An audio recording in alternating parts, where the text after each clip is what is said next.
안녕하세요. 49번째 디딤 영상을 시작하겠습니다.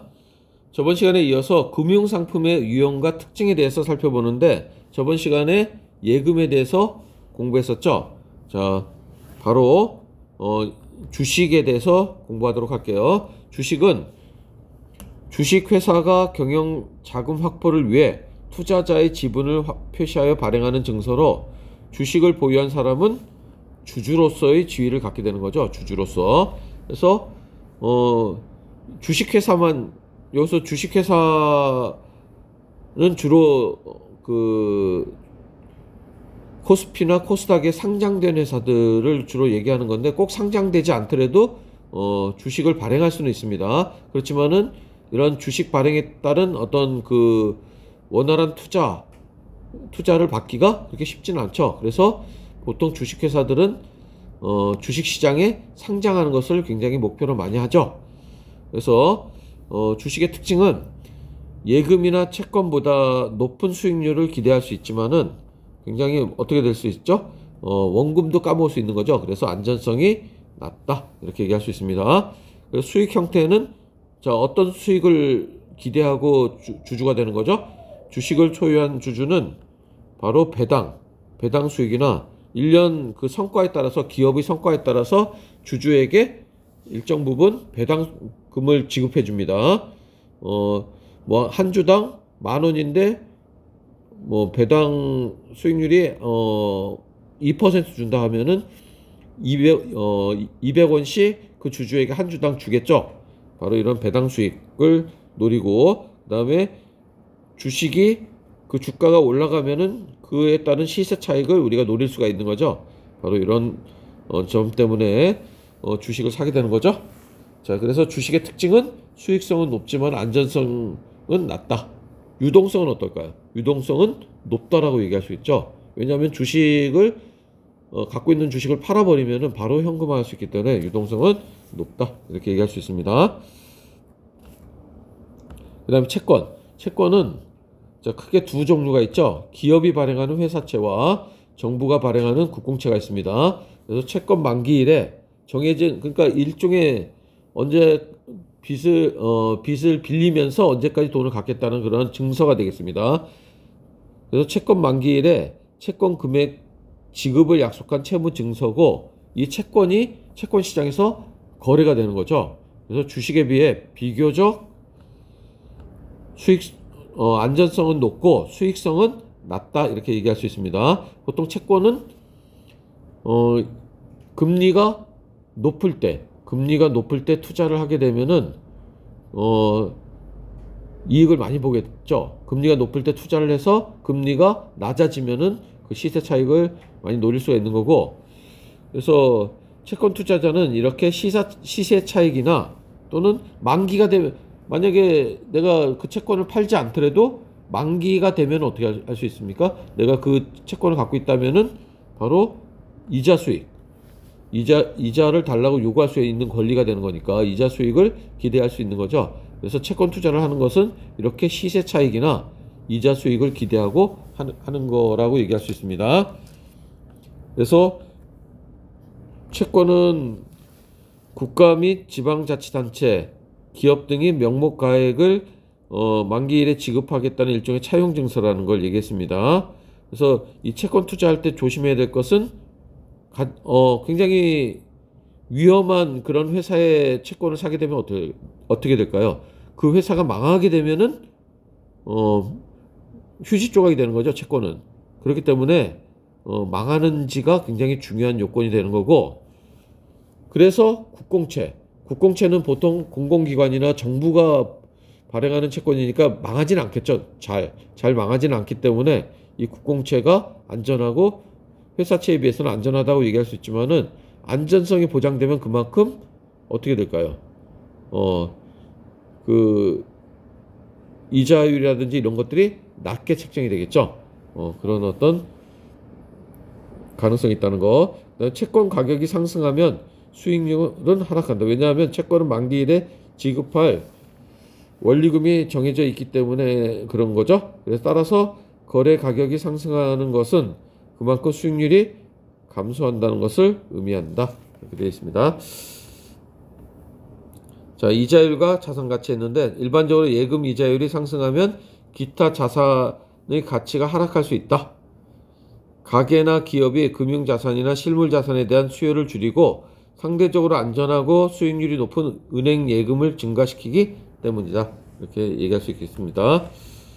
그래서 주식과 채권을 비교한 내용이네요. 자, 발행자, 기업, 그 다음에 기업, 정부, 공공기관 이렇게 되어 있죠. 그 다음에 발행의 영향을 보면은 주식은 발행자의 자본금이 증가하는 거고 발행자의 부채가 증가하는 것은 채권이 되겠죠. 그 다음에 주식은 만기가 없죠. 이에 비해서 채권은 만기가 있고, 자, 주식은 의결권이 발생하는 거고, 물론 의결권이 발생하지 않는 주식도 있지만은 보통 의결권이 발생하죠. 그 다음에 채권은 채권자로서의 지위를 갖게 되는 거죠. 그 다음에 자, 투자자의 수익 형태는 배당 수익과 시세 차익을 노릴 수 있다라는 얘기를 했습니다. 채권은 이자 수익과 그다음에 시세 차익. 자, 채권도 채권 시장에서 거래가 된다는 얘기 했습니다.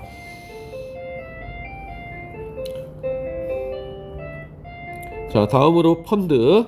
펀드는 투자, 우리가 보통 뭐 ETF 펀드나 무슨 배당 주식 펀드나 뭐 이런 여러 가지 펀드들이 있죠. 펀드는 자금을 모으는 걸 얘기하는 거죠. 주로 어디에서 합니까?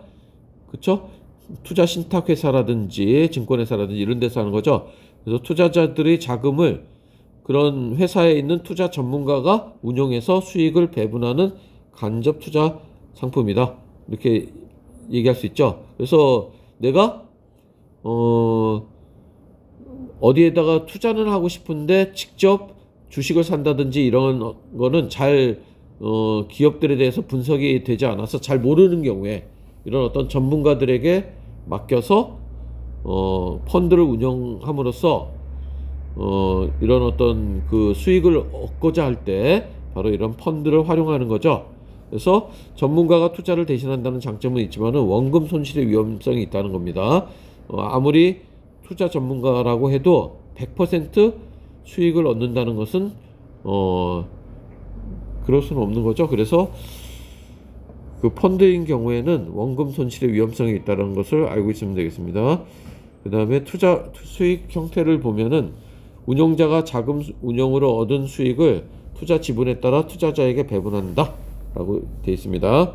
대신 이 펀드에 가입하게 되면 일정 부분 그 회사의 투자 운영에 따른 그런 어떤 비용을 지불해야 된다는 걸 기억해야 되겠죠. 그리고 펀드는 원금 손실의 위험이 있다는 걸 꼭 기억해야 되겠습니다. 요즘 많이 하는 펀드로는 ETF 상품을 많이 활용하는 것 같습니다.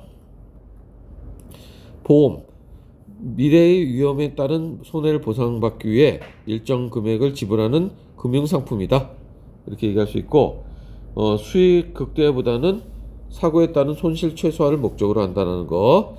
그래서 종류에는 우리가 보험금 지급 사유에 따라서 생명보험과 손해보험 이렇게 나누고, 사망 시 계약기간까지 생존하면은 지급하는 거죠. 그래서 사망보험이나 생존보험 이런 것들이 있고, 우리가 뭐 삼성 생명 이렇게 있고, 그러니까 보험회사에는 크게 그러니까 생명보험회사와 손해보험회사 이렇게 나누게 되는 거죠. 우리가 보통 자동차 보험 이런 것들은 손해보험 회사라고 얘기할 수 있겠죠. 재산이나 신체적 손해 등 계약으로 정한 손해 발생 시 지급하는 거죠. 화재, 실손 의료보험, 자동차 보험 이런 것들이 손해보험에 속합니다. 그 다음에 보험 운용 방식에 따른 분류했는데 공적 보험과 민영 보험 이렇게 나눕니다. 그래서 국가 공공단체가 운영하며 일반적으로 가입의 강제성이 있는 거죠. 국민건강보험, 고용보험 이런 것들이 속하고, 그 다음에 민영보험은 민영회사가 운영하면 일반적으로 가입의 강제성이 없고 어떤 개인연금 보험 뭐 이런 것들 예를 들 수 있겠죠. 생명보험, 손해보험 이런 것들이 여기에 포함이 됩니다. 자, 거기 좀 더 알아보기 보면은 사회보험이라는 개념이 나오죠. 사회보험. 그 전에 보험료와 보험금의 차이를 잠깐 살펴보면, 보험료는 보험 계약의 당사자 한쪽인 피보험자가 보험 계약에 의거해서 보험회사에 지급하는 요금을 얘기하는 거고, 보험금은 사고가 났을 때 내가 타는 돈을 얘기하는 겁니다. 그 다음에 사망보험과 생존보험. 사망보험은 피보험자가 사망 시 보험금을 지급하는 거고, 생존보험은 피보험자가 계약 만기까지 생존한 경우에 보험금을 지급하는 거. 둘 다 생명보험에 포함된다는 거 기억하면 되겠고, 사회보험은 국민에게 발생하는 질병, 상해, 실업, 노령 등과 같은 사회적 위험에 보험 방식으로 대처함으로써 국민의 건강과 소득을 보장하는 공적 보험이라는 거. 그리고 우리나라 사회보험에는 국민연금, 국민건강보험, 고용보험, 산업재해보상보험 이런 것들이 있다는 걸 알면 되겠습니다. 그 다음에 연금을 보면 미래의 경제적 어려움에 대비하기 위해 일정 금액을 지불하는 금융상품이고, 노후 은퇴를 대비하기 위한 금융상품으로 공적연금과 사적연금이 있는 거죠. 좀 여유가 있는 사람들은 이 공적연금 갖고 부족한 사람들은 사적연금을 사적연금에 가입하는 경우가 많죠. 그래서 국가가 개인의 노후를 준비하도록 지원하는 제도다. 국민연금이 대표적인 경우고, 그 다음에 공무원연금 이런 것들이 있습니다. 그 다음에 사적연금에는 개인이 자발적으로 자신의 노후를 준비하기 위한 금융상품이고, 퇴직연금이나 개인연금저축 뭐 이런 것들이 있네요.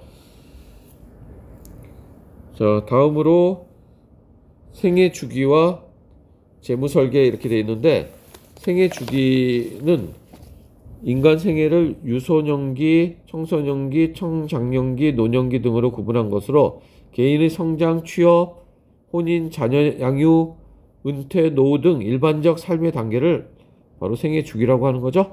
그에 따라서 적절하게 어떤 금융생활 계획을 가져나가는 게 중요하죠. 자, 그래서 그걸 나타낸 곡선이 바로 생애주기 곡선이 되겠습니다. 그래서 생애주기에 따른 수익과 지출 또는 소득과 소비를 곡선 형태로 나타낸 것으로 개인마다 다르게 되는 거죠. 그래서 이렇게 자, 유소년기, 청년기, 장년기, 노년기 이렇게 나누고, 자, 요 선이 바로 소비 곡선이 되고 요 선이 바로 소득 곡선이 되는 거죠. 요게 뭐가 될까요? 요게 저축을 하게 되는 거죠. 저축. 자, 마이너스 소비가 되는 거고, 그러니까 여기가 저축이 되는 거고, 요 부분은 마이너스 저축이 되는 거죠. 마이너스 저축. 여기는 플러스 저축이고, 여기는 플러스 저축, 여기는 마이너스 저축이 되겠습니다. 그래서 생애 주기를 고려한 가설로, 자, 이게 바로 생애 주기 가설이 되고, 일생에 걸쳐 획득할 것으로 예상되는 생애 소득에 의해 결정되기 때문에 소득이 증가하는 청장년기에 저축을 늘리고, 이때 저축을 늘리고, 은퇴 후에는 이러한 저축을 바탕으로 한 소비가 이루어지게 된다 라고 얘기할 수 있겠네요. 자, 이상 마치겠습니다.